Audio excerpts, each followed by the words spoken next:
gitu. Jadi kayak kita tinggal di negara yang bersebelahan aja, Perancis, Belanda, Jerman, Belgia itu berbeda Bu kemajuannya. Memang our expectancy-nya tuh seperti apa gitu, expectation itu seperti apa bahwa maju dalam segi infrastruktur. Jadi seperti yang disampaikan oleh Pak Desem juga, secara policy ada, policy itu exist. Di Indonesia policy itu belum tentu ada, even policy it may not exist di Indonesia, tapi kalau di sini sudah ada.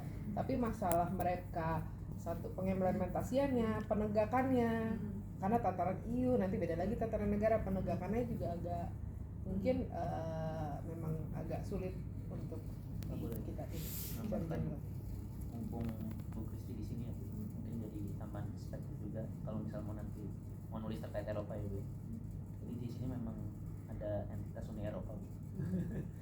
Dan itu memang apa namanya, jika dibandingkan dengan ASEAN tuh Uni Eropa lebih punya power lah ya. Dia bisa mengatur 27 negara. Nah itu hampir seluruh kebijakan negara Eropa itu 27 negara itu dibikin oleh Uni Eropa. Nah markasnya ini di Brussels. Nah Uni Eropa ini kalau di komunitas internasional ini terkenal sebagai entitas yang jago banget bikin produk hukum.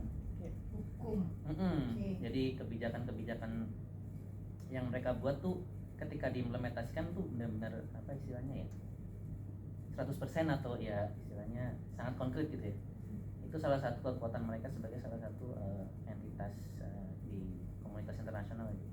Jadi ketika Ibu mungkin di sini akan sangat mungkin bermanfaat sekali apabila Ibu kayak melihat bagaimana sih penyusunan kebijakan di level Uni Eropa terkait dengan hak-hak disabilitas gitu.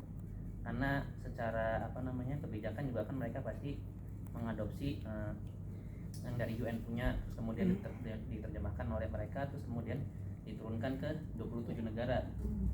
Nah perkara tadi yang gap yang disampaikan oleh Ibu terkait penerapannya gitu, itu juga sangat menarik dicermati bahwa walaupun Uni Eropa ini katakanlah jago membuat kebijakan, tapi kemudian implementasinya di beberapa negara masih berbeda gitu. Apalagi katakanlah di Eropa Timur yang notabene masih pada anggota baru hijau atau anggota baru Uni Eropa gitu. Atau di Skandinavia yang kalau menurut saya memang sosial apa namanya infrastrukturnya mungkin sudah lebih bagus daripada Eropa Barat gitu. Jadi menarik jika kita mungkin Ibu bisa melihat bagaimana tataran penyusunan kebijakan di level Uni Eropa kemudian diterjemahkan ke implementasinya gitu, termasuk fisikal maupun soft infrastrukturnya seperti apa gitu di tiap-tiap negara gitu. Karena tadi di Belgia berbeda, di Belanda berbeda. Lalu kemudian dalam penyusunan kebijakan itu juga Uni Eropa sangat melibatkan masyarakat sipil. Kalau saya lihat ini ada European Disability Forum, saya belum tahu apakah Ibu sudah aware atau tidak, yaitu semacam asosiasi yang memayungi seluruh organisasi yang membela hak-hak disabilitas di setiap negara Uni Eropa gitu. Markasnya di Brussels Bu. Itu kan memang payung ya. Payung itu. Terus? Nah, jadi itu memang kebanyakan untuk grup-grup lobby seperti ini mereka semua berada di Brussels karena pembuatan kebijakannya kan dilakukan di Brussels. Jadi kalau Ibu mau engage beberapa pihak-pihak yang terkait dengan apa namanya pembelaan hak-hak disabilitas itu sangat visible banget di sini Bu. Dari sisi tataran penyusunan kebijakannya gitu. Termasuk nanti penerapannya juga seperti apa gitu, mungkin mereka memiliki insight. Biasanya setiap negara atau setiap commission gitu, jadi setiap negara harus buat report biasanya setiap tahun tentang misalkan ada produk kebijakan apa yang baru diluncurkan, mereka harus buat report.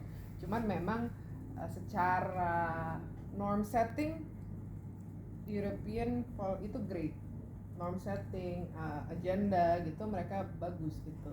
Bahkan kayak kalau Mas Aru bilang dari UN terus mereka sesuaikan, mereka cenderung take one step further dari kadang lebih UN. Cuman masalahnya memang lagi-lagi even though European Union itu supranational, tapi ya di negara-negara emang agak berbeda. Saya tanya, apakah aturan atau yang kebijakan dari manapun itu membawa end user?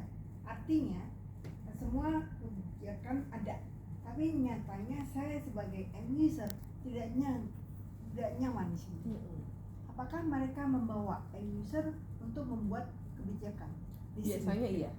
Ada Jadi masalahnya. kalau di sini EU ini pembuatan kebijakan seperti yang disampaikan Mas Arum sangat melibatkan civil society, masyarakat sipil. Jadi sipil misalkan peraturan tentang disabilitas, mereka akan mengundang cacat untuk Nah, ikut. tapi kenapa secara fisik perkotaannya tidak nyaman?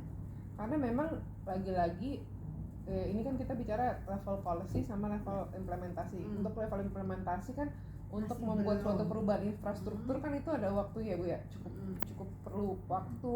Ya. Plus juga yang masalah heritage juga. Ya, betul. Jadi itu memang kalau saya rasa memang EU dari luar kelihatannya memang bagus gitu, tapi memang di dalamnya masih banyak tantangan Ya. yang harus Saya dilakukan. pikir masih ada masalah prioritas juga. Jadi Iya. ketika di Eropa ini sekarang ini lagi gencar-gencarnya kebijakan climate change.